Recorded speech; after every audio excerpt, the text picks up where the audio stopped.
So our last speaker on the new Models of Making series is Shelley James. Now, she is a lady with many careers. Currently, she is based in London, where she teaches. But at the start of her career, she trained in textiles in Paris and worked in branding, looking at how brands feel and how we express them through design. As I said, she's a lady with many careers, spanning from printmaking, textiles, branding, to working with glass. Now she is looking at the symmetry in chemistry, physics, and music. Please welcome on stage Shelley James. I trained in textiles and found myself working on brands and looking at how they might look and how they might feel and using different techniques of the time, letrosets and gouache and old-fashioned things too. And actually performance, this was a project with Shell and Visa International in San Francisco where I worked for a while. So using kind of bodies and, but we were interested in how you might use the colors in different settings to create an atmosphere. At which point we started to look in a bit more detail at how we might use technology to understand the way that people see and the way they look at logos and the way they experience a screen. And so you can actually, at the time they were very rudimentary, but you could actually chase the gaze across a screen and look at how you can shape the screen and shape the positioning of elements on a screen in such a way that people feel very different things about your organization. And then you can create heat maps and use technology to shape the shapes that we experience, the shape of a shampoo bottle or the shape of a lid. I work with mobile phone companies on the shapes of the things that we hold in our hands and what the buttons feel like. Because in the past we would make tools that were really made for our hands, but now we have no agency, we have no power over the shapes of the things that we use. So trying to make them fit the average hand was something that I spent quite a lot of time on.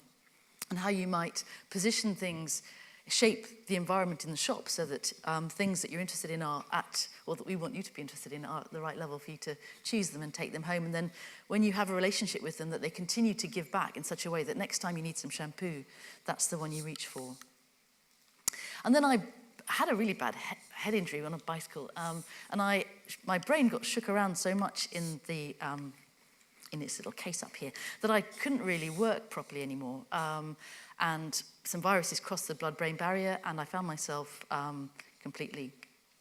couldn't process any stimulus at all. So I had to stop doing what I was doing because it was not possible to do it without much of a brain or any energy left. So I went to do printmaking. I started to experiment with, I gathered the scans of my brain. So that one there is, if you were to look in here. So the technology allows you to see things inside someone's brain, and perhaps it allows you to see who they are. But the debate about mind and consciousness is something that we are wondering about. But I started to wonder what this technology allows you to see. What can you see from looking at that? So that's my own. I went to Bristol to do printmaking and started to layer images which the technology, using old screen printing technology and new technologies to begin to combine these things together. And I realized that one of the things that was really interesting in these images was the way that people really responded to the gaze, whether you could be seen or whether you can see a gaze looking out at you. So I used to cycle past the Bristol Eye Hospital every day on my way to college and discovered that in there was a cornea transplant bank, and I used my old sort of branding persistence really to get hold of the guy who ran the imaging bank for the cornea transplant bank.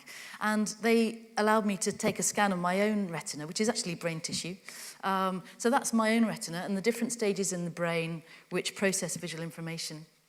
And I asked them to open up the eye to the point where they could see all the way around to where the eye comes out of the socket, because most of the time they're just interested in a tiny, tiny bit in the middle, what they call the foveal vision. But actually most of our experience of the world comes from peripheral vision. So this technology allowed me to see what my peripheral vision mapping system was like. And I wondered, the eye, in the tradition of talking about eyes, there's crystalline humour, there's the idea of vitreous humour, there's all sorts of language from very early on about what the eye means and how important it is. So I started to experiment with glass, and I was chatting to someone earlier about sort of how difficult it is to get into glass, but actually I would just pinch bits of window glass from skips, and begun to try using some prints that I found in Stoke-on-Trent onto bits of glass and then putting them in a kiln and having a go, and then some of them were working. They were working enough for me to think, this is a technology that's going to allow me to see things and share things and shape things that I couldn't do before. So I went up to Sunderland, where there's an amazing glass blowing centre. And in the coffee room, we were talking about sort of accidents and conversations, was an amazing glass blower called Jim Maskery, who said, this is okay on flat glass, but how would it be if it was in hot glass? I went, well, wouldn't that be amazing? So that's a print of my own retina inside glass. And I developed a technique to encapsulate prints inside the glass and to screen print my own, because the ones that were available commercially involved flowers, and my mum is gorgeous, for mugs. And they also didn't survive the temperatures I was working at. So I just got some ground minerals, because I knew they would get hot, and I started to screen print them through a screen onto a new kind of handmade screen printed paper that I designed, kind of made myself really, because I was trying to use this technology, make my own tools really to make the things I wanted to make. So then I work with the Bristol Eye Hospital. I have an ongoing relationship with them, and I take the work I'm making to them. That was to do with Snellen charts and measurements. There's something called power deviation, which is how not round your eye is. Of course, no one's eye is round, but it allows you to, it's one of the visual languages, the technology creates this language of measurement and deviation that I started to play with in the glass. And part of my relationship with the Eye Hospital is to take work to a local gallery called the Grant Bradley Gallery, where I take work inspired by the visual system and share that with them, and they share what they see and what they perceive with me. And I work a lot in public engagement science, so I take the glass objects. This is a project to do with the immune system, particularly chronic inflammatory diseases. So making objects that we can sort of amplify, things that we can see now with technology, to a place where we can share it and use the materials for the children to realize how, and adults as well, how our experience of the world is shaped by these forms, and we can begin to have a conversation about, well, how many are there? There's a great big long line to say, when you cut yourself, how many of these come out at once? And we filled the room with people with glass objects. So that's what comes out every time you cut yourself. How extraordinary is that? And being able to scale up these phenomena in a way that people can share and enjoy is something I love. I got more and more interested. I mean, the eye is actually a pretty crude instrument. What's interesting is what happens in the hardware is quite crude. It's the back office, it's the processing that's interesting. And so I started to play with the optics, work with a neurologist and psychologist on how we process visual cues and looking at how the optics of the glass. So there's the same size print is underneath a quarter sphere, and the optics of the glass magnifies it. You can create some really funny visual illusions with this. And I was invited to do a PhD at the RCA, so I took my stuff on my bike and went up to London. I was lucky enough to work with some psychologists and neurologists who were looking at what happens in the brain when you look at something, and using the technology to see yourself seeing. And those are my own brain waves at different states of seeing, different states of alertness. And as a printmaker, I didn't have access to a hot glass blower, but I did have access to big bits of glass, and I knew how to screen print. So I'm just going to show you a very brief video of what happens when you take two sets of stripes, and your brain, out of those two sets of stripes, makes a third set of stripe, and that's a moire interference pattern. And your brain is adding up the intersections between those lines in really remarkable and subtle ways, which I'm just going to show you very briefly now. These are just panels of glass with stripes on them. So you get this extraordinary rippling effect from the crosses of the lines crossing over each other. So I was lucky enough to be commissioned a piece of this for the Science Gallery, a touring exhibition at the moment, so a project on illusion. I think we'll stop there. Thank you very much. And wondering, I'm going to sound very excellent, but I broke my ankle, and I realised, actually, how on earth do we stand up? How extraordinary is that? There's a bit of processing going on in our visual system that keeps us upright, even though we're not looking. And so I started to play with a team of psychologists at UCL and on what happens if you put these patterns in the floor. And I was commissioned a series of floor pieces that you could actually walk on. And we started to use the technology to notice changes in gait when someone walks across these things, and looking at how we might use some of these techniques of kind of a secure illusion, a secure danger, to invite people to walk in different ways across spaces. And it turns out that people with schizophrenia don't perceive those illusions. So you can see, even if they aren't aware of their particular condition, you can use these very simple techniques to learn about someone's inner processing systems. And the same with degenerative diseases, and the same with people just after falls. You can actually get them to kind of play with walking across these things and build confidence in a situation that isn't dangerous and that's fun. Actually, they forget they're walking, and they do quite a lot of exercise while playing, which is, after all, the best thing to do. I'm just going to show you... there we go. So we did a research paper on that. I'm just trying to work out what happens next. Oh, yes. So what happened next after that was that with that information, Bristol Open Cities has invited me to work with the team of psychologists there to embed these sorts of patterns into different parts of the city and use this remarkable project to spot the way that we're using the city as a test tube, as a petri dish perhaps, to watch people walking across junctions, particularly shared junctions, particularly areas where people are frightened to walk because it's a bit dark or a bit dangerous, and perhaps by animating the space with patterns which are fun and playful, and also play with your sense of space and depth and your space, your position in space. You might invite some other sorts of interactions in the city, because we were chatting yesterday about how impoverished our cityscapes have become, and how these sorts of interventions can perhaps introduce some other ways of being in the city and enjoying the city instead of just suffering it. At the Royal College, I started to play with hot glass, not only the printmaking area, but also a wonderful technician called Liam was kind enough to say, well, how about if we take some of those patterns and start to embed them in glass and use the way that the glass behaves, the optics of the glass, to create some... to trick your brain again. When I look over there, I can see some people, and I know you're not tiny, because I know that if you were to walk up here, you get to be much bigger. But we're used to things which are far away looking small, and things which are close looking big. And if you place very, very specific, very regular dots inside a shape where the magnification changes the appearance of scale, you can create some remarkable illusions of depth and space. So I used sticky back plastic initially with scissors and a hole punch, and then with a laser cutter to create very, very precise patterns, which I then embed in the glass, and I'm lucky enough to go tomorrow to demonstrate that with the NCAD students. So developing using technology to create the patterns that are then going to trick the technology of our visual system. I realised I was supposed to take that off, I'm sorry. There's just a very quick video of one of them just going round and round, so you can see something else about them.